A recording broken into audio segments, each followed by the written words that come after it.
Ito pa isang mga kababayan, no? Ating panoorin itong isang balita na to, no? Po sa ating mga balita, sa halip na pamumulitika, dapat unahin ang pagpapabilis sa serbisyo ng gobyerno sa mga Pilipino. Ito ang iginiit ni Pangulong Ferdinand R. Marcos Jr.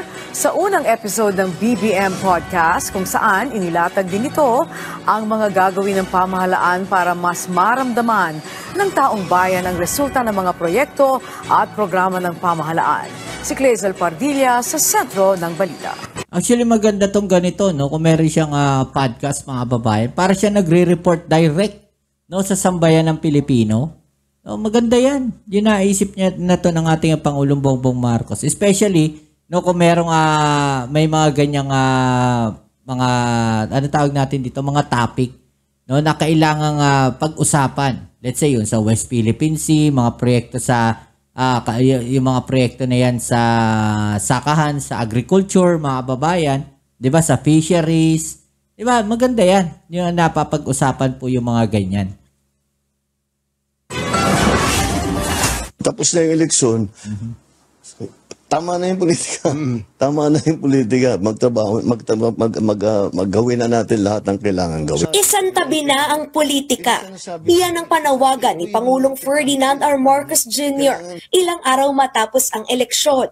Sa kanyang podcast na ipinost sa mga social media account ng presidente, ibinahagi niya ang 2 aral na kanyang napulot mula sa nagdaang Hatol ng Bayan 2025. 6 sa pambato ng Alyansa para sa Bagong Pilipinas ang nanalo. Nagsawa na ang Pilipino sa politika. Tama. Sawan-sawa na sa politika. Ang mensahe sa amin lahat, hindi lamang sa akin, kundi sa aming lahat, tama na yung pamumulitika ninyo. At kami naman ang asikasuhin ninyo. Tama rin naman eh. Yep. Yan naman talaga ang dapat natin ginagawa. Exactly. Yun naman talaga dapat. Diba? Yung sinasabi nga natin naghahalal tayo, no, ng politiko na magsisilbi sa atin. Hindi tayo yung magsisilbi sa kanila. Diba, mga kababayan? Tayo dapat ang pinagsisilbihan ng mga politiko na inihalal natin. Senador, kongresista, mayor, mga kababayan, konsehal, barangay chairman, lahat yan. No? Dapat sila yung nagsisilbi sa atin, hindi tayo yung nagsisilbi sa kanila. Tama naman yung sabi ng ating Pangulong Bongbong Marcos dito. Yung mensahe na yung mga babayan, palagi natin sinasabi yan dito sa ating channel, no, dito sa Mobs TV. Tigilan na yung pamumulitika, walang mangyayari dyan. Magtrabaho kayo para sa sambayan ng Pilipino. Kung puro kayo politika, iniisip ninyo yung susunod na 3 taon na halalan, walang mangyayari sa inyo talaga. Diba? Pangalawa, disappointed ang tao sa serbisyo ng gobyerno. Hindi nila nararamdaman at masyadong mabagal ang galaw ng pagbubuo ng mga project na hindi pa nila maramdaman. Tiniyak ni Pangulong Marcos ang pagtupad sa mga programa ng gobyerno na magpapagaan sa pasanin ng mga Pilipino, gaya ng 20 pesos na kada kilo ng bigas.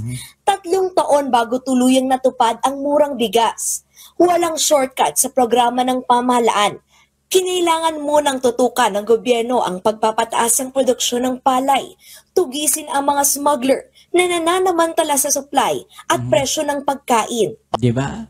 Long-term solution, yung ginagawa ng ating Pangulong Bongbong Marcos, hindi patsi-patsi. No, kaya yung sinasabi natin, matagal yung ginagawa na yan kasi nag-e-experiment, hinahanap ng Pangulo natin kung nasaan yung problema. Yun yung titirahin na, ng solusyon. Yun yung pag-iisipan, yun yung pagpaplanuhang maigi. Diba? Kaya lang yung mga babae natin, naiinip. No? Tapos nung nandiyan na, pinulitika pa rin. Ang key dyan, yung production. Kaya patayo namin ng irrigation, ang dami naming dam na ginawa, ang dami na naming pinamigay na makinarya. Noong pag-upo ko, meron talagang ganyan. Diba? Yun yung sinasabi natin. Long-term solution, mga kababayan, yung ginagawa ng ating Pangulong Bongbong Marcos. Imagine ninyo, gaano katagal yung magpagawa ng irrigation, no, yung magpatayo ng dam, no, mag-produce ng mga makinarya para sa mga magsasaka. Matagal yan. Hindi basta-basta ginagawa yan. At pinagpaplanuhan yan, mga kababayan. Hindi basta-basta maglagay ka ng irrigation dyan. No? Hindi basta-basta ganun. Pinagpaplanuhan yung paglalagay ng mga irrigation na yan. Hindi basta-basta ginagawa yan. Oh. Kung inipit namin yung mga smuggle at rineraid na namin yung mga warehouse, nabawasan yung supply. Kailangan namin ayusin yung NFA. Lahat yan, yung mga changes na ganyan, hindi ganun kasimpleng gawin. May batas na kailangan palitan, mayroong mga taong kailangan palitan, ibang konsepto na. Kaya nagkakaroon ng rigodon, no? Pagdating sa mga tao, sa mga namamahala. So sana ang gawin ng Pangulo natin, alisin na lang yung mga tao na wala naman talaga na itutulong. Tama yung ginawa niya. Nung una siyang maupo, binawasan niya yung mga opisina na nagkakaroon ng repetition. No? Dagdag expenses yan. Unang-una, expenses sa kuryente, expenses sa pasahod. Tapos yung trabaho, repetition lang. No? Parang paulit-ulit lang. 'Di ba? So tama lang yung ginawa ng ating Pangulong Bongbong Marcos na yun. At tama rin yung na kanya naging desisyon dito na nagbawas o magpalit ng mga tao na nakaupo doon sa certain positions na yun, especially no, sa Department of Agriculture. Diba? So, ngayon lang namin nabuo lahat. Prioridad din ng administrasyon ang malalaking proyekto na magpapaunlad sa transportasyon, gaya ng Metro Manila Subway na magkokonekta mula norte patungo ng katimugang bahagi ng NCR. Inaasahang magbibigay ito ng pangmatagalang solusyon sa trapiko. Matagal ang paggawa ng mga ganitong proyekto, pero giit ng Pangulo, kapalit naman yan ang pangmatagalang ginhawa ng mga pasahero. Tama yun, di ba? Yung expressway na yan, kung hindi pinalapad yan, naging proyekto yan. Kung hindi pinalapad yan, ano na? No? Stuck up pa rin tayo sa 2 lanes. Di ba mga babayan? So maganda talaga yung mga ganyang proyekto. Medyo matagal, konting sakripisyo lang tayo. Ilang taong sakripisyo. Pero no, pagka nagawa naman yan, ginhawa naman tayong lahat. Mas bibilis yung ating pagbiyahe, mas mapapadali yung ating transportasyon ng mga produkto mula sa certain area or certain points papunta dito sa Metro Manila o sa iba't ibang panig pa no, ng ating bansa. Yun yung maganda po dyan. Ang problema sa malalaking proyekto, di ba, transportation. Medyo matagal eh. Matagal talaga. Matagal yan. Kahit na super efficient, walang problema, tama, hindi nagka-problema. Matagal talaga yan. Anong gagawin natin ngayon habang inaantay immediate, anong gagawin natin ngayon? Ayun ang talagang bibigyan natin ng atensyon ngayon. Tinututukan din ng Marcos Jr. Administration ang dekalidad ng medical services. Sagot nga ng PhilHealth ang gastos sa 10 pangunahing sakit na tumatama sa mga Pilipino. Siguro naging problema namin dahil yung tao, kasama na rin yata sa analysis dito sa eleksyon, hindi alam ng tao yung ginagawa namin. Nagugulat sila kung minsan pag sinasabi namin, eto pwede na kayo dito, meron kayong ganito, meron kayong pwedeng benepisyong ganito. Hindi nila alam na na pwede silang mag-claim ng ganon. Dapat yung mga ganyan mga kababayan no, nailalabas, no, na ibabalita ng maayos, no, na ipapakalat, no, na ipapakalat sa social media. Ang problema kasi mga kababayan, yung mga kababayan natin na mahilig sa social media, lagi lang sila nakatutok no, doon sa pamumulitika. Try nyo rin tutukan kung ano yung ginagawa ng gobyerno natin. Hindi yung politika ang tinututukan ninyo. Hindi yan, napapaso tuloy kayo.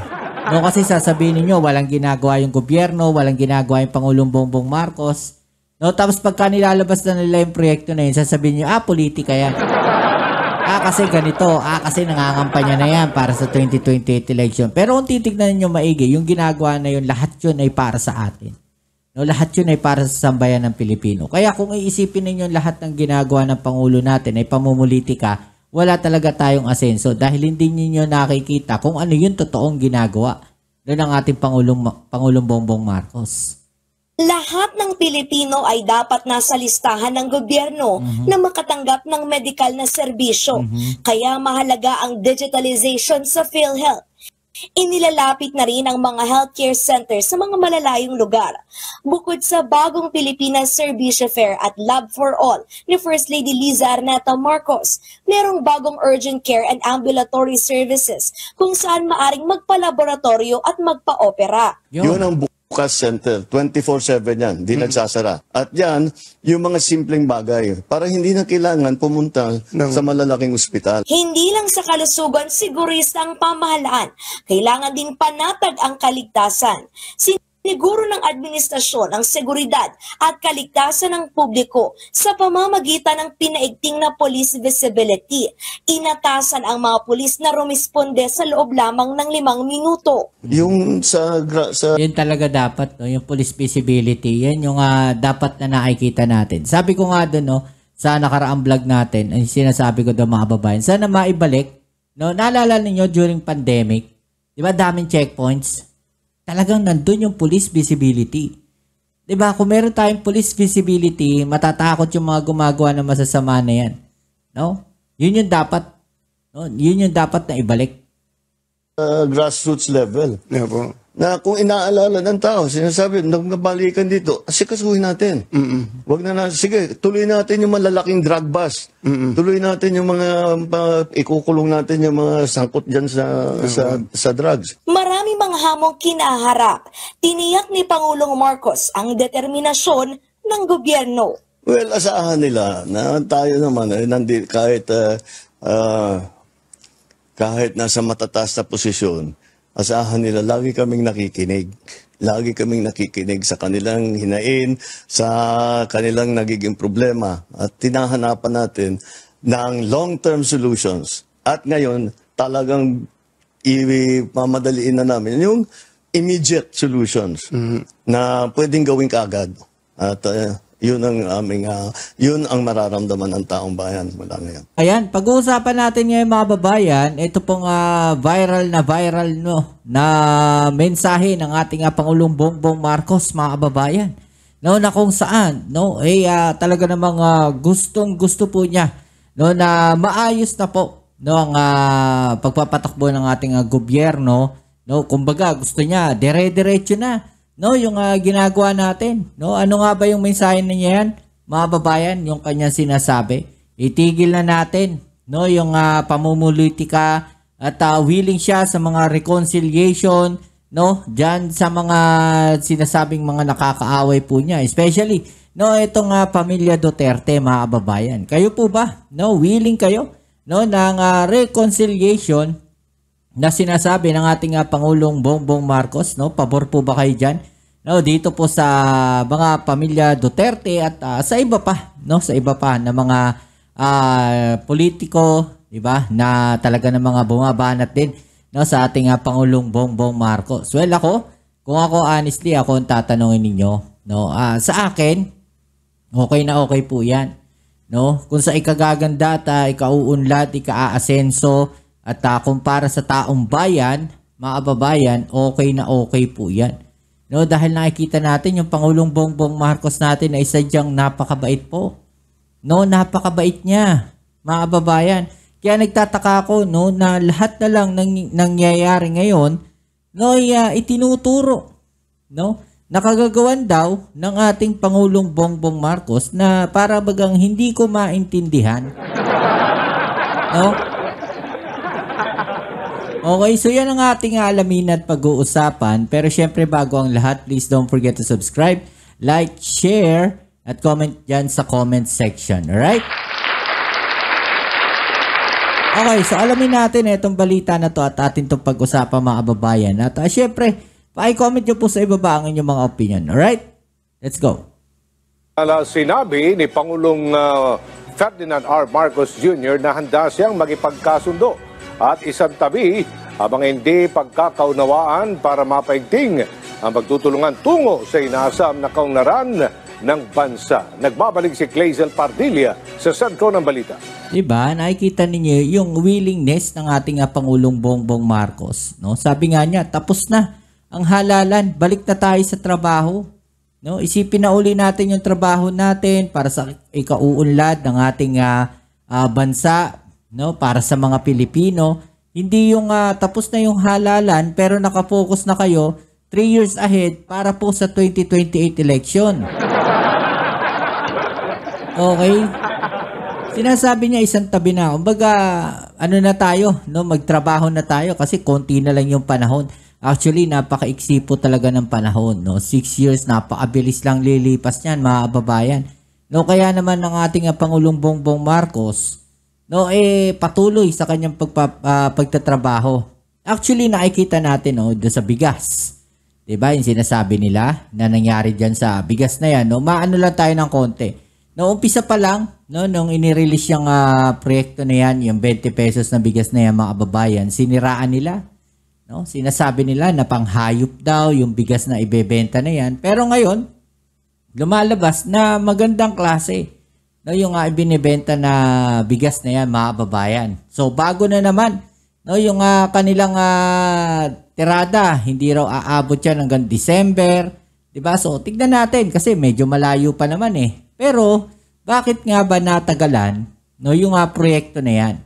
Sasabihin ko sa inyo, mga kababayan, dahil po, no, sa long-term solution ang ginagawa ng ating Pangulong Bongbong Marcos, no? Long-term solution po ang kanyang ginagawa. Hindi po ginagawa ng Pangulong Bongbong Marcos is yung parang patsi-patsi lang.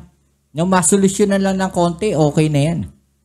'Di ba? Long-term solution, yung mga irrigations, 'di ba? Nagpapagawa siya ng mga processing areas, 'di ba? Yung mga kung saan pwede niyo ipakiskis yung mga palay ninyo. Ewan ko lang, no, bakit hindi alam 'yan ng ibang mga magsasaka? Doon ako nagtataka kasi nakikita ko diyan sa mga comment section, parang may ganun pa rin, no, na nagko-comment. 'Di ba, nahihirapan pa rin daw sila. Well, hindi na siguro ng Pangulo, hindi na i-report sa kanya. Pero kung yan po ay malalaman ng Department of Agriculture, sabi nga natin dati, no, na yung mga makinarya, 'di ba? Pinapaano yan ng Pangulo, pinapagamit yan. Pero nalalaman natin na sinasabi nga nila na pinaaarkilahan daw pala yung mga makinarya na yan. 'Di ba? Kawawa talaga. No, imagine niyo, ipapatong pa yung expenses na yon, yung makina na pang-ani, yung makina na pang-kiskis. Pasok yun do sa expenses eh. No, so wala na talagang kikitain yung mga magsasaka. So anyway, balik tayo dito sa mensahe ng ating Pangulong Bongbong Marcos. Ako, ayoko ng gulo. Gusto ko makasundo sa lahat ng tao. Mas maganda, marami na akong kaaway. Hindi ko kailangan ng kaaway. Kailangan ko kaibigan. Sagot yan ni Pangulong Ferdinand R. Marcos Jr. sa Diba? Marami na siyang kaaway. Ang kailangan niya, kaibigan. Mga kababayan. No, yun yung nakikita nating dito sitwasyon ngayon. No, na napakaraming kaaway ng ating Pangulong Bongbong Marcos. Pero kung titignan natin, no, parang nababaliwala yung mga ginagawa niyang magaganda, yung mga proyekto niya, no, para sa sambayan ng Pilipino, 'di ba? Nawawala, natatabunan ng galit, 'di ba? Tanong kung handa ang presidente na makipagkasundo sa mga Duterte. Nitong mga nakarang buwan, naging mainit at maingay ang kampo ni Vice President Sara Duterte laban sa administrasyon. Hindi naman nagpatinag ang gobyerno at sinagot ang mga aligasyon na binabato ng pangalawang Pangulo.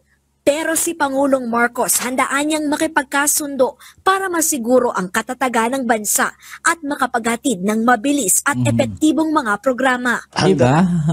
Up to that point, mga kababayan, na maraming nagagalit sa kanya, pero siya, tuloy lang, no, sa pagtatrabaho.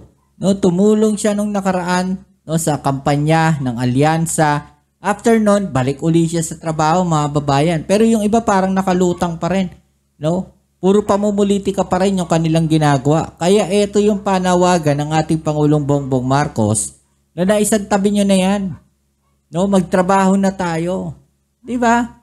Tama na yung pamumulitika na yan. Yun yung sinasabi ng Pangulo natin dito. At maaari, ako, ang habol ko yung stability, peaceful, para magawa namin yung trabaho namin. Tama. Kaya ako, lagi nga akong bukas sa ganyan. I'm always open to any approach na, alika, magtulungan tayo. Si Pangulong Marcos. Yun yung sinasabi natin, no, na actually na-experience nyo rin yan, no? Na kahit magtrabaho ka, kunyari sa isang kumpanya, nagtatrabaho ka, 'di ba? Pero kung may mga taong galit sa iyo, no, sinisiraan ka, inaaway ka, hindi ka makakapagtrabaho ng maayos kasi nadidistract ka eh. 'Di ba? Nawawala ka sa focus. No, imbis na ang focus mo is yung trabaho mo, no, para makapagbigay ka ng magandang serbisyo, inaaway ka, sinisiraan ka, hindi ka makakapag-focus ngayon sa trabaho mo.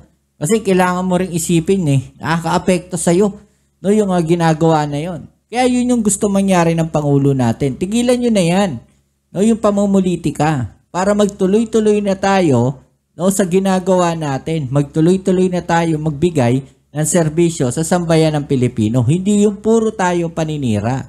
Diba? Tama na yung politika. Yun yung sinasabi niya dito, mga babayan.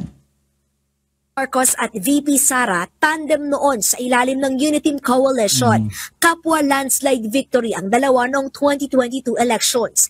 Pero nag-iba ang ihip ng hangin kasunod ng mga alegasyon ng maling paggamit ni Duterte ng pondo ng gobyerno habang nakaupo bilang ikalawang pinakamataas opisyal ng bansa at kalihim ng Department of Education. Nahaharap ngayon si VP Sara sa impeachment trial. Yung impeachment, nasa Senado na yan. Pabayaan natin sila, may proseso yan. Pabayaan natin ang proseso. Ako, basta ang nasa isip ko, tapos ng elections, balik sa trabaho. Yun, sinasabi natin. Di ba? Ayaw nga ng Pangulo natin yung impeachment na yan eh. Di ba sinasabihan niya nga yung Kongreso, no? Huwag niyo ituloy yan. No, huwag niyong gawin yan. Kasi magugulo tayo. O, di ba? Tinuloy ng Kongreso. Sino ba pasimuno niyan? O di nagkagulo ngayon. Sinisi pa yung Pangulong Bongbong Marcos natin. No? Kung sino man yung nagsimula niyan o nakaisip ng impeachment na yan, yun ang dapat sisihin natin. No, huwag niyo sisihin yung Pangulong Bongbong Marcos.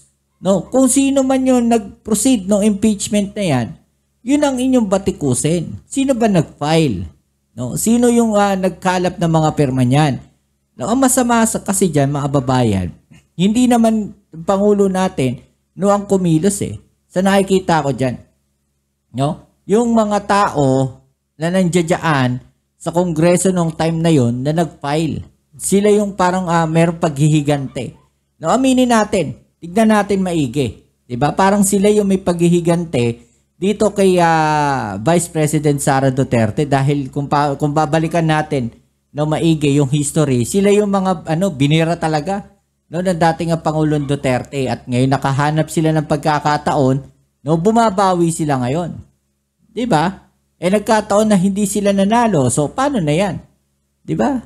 Ang nasisi na yung Pangulong Bongbong Marcos natin. Ewan ko lang ba't ganun mag-isip, no? Yung iba na nasa kabilang parlor na parang lahat na lang na mangyayari, no? Isinisisi nila no, sa ating Pangulong Bongbong Marcos.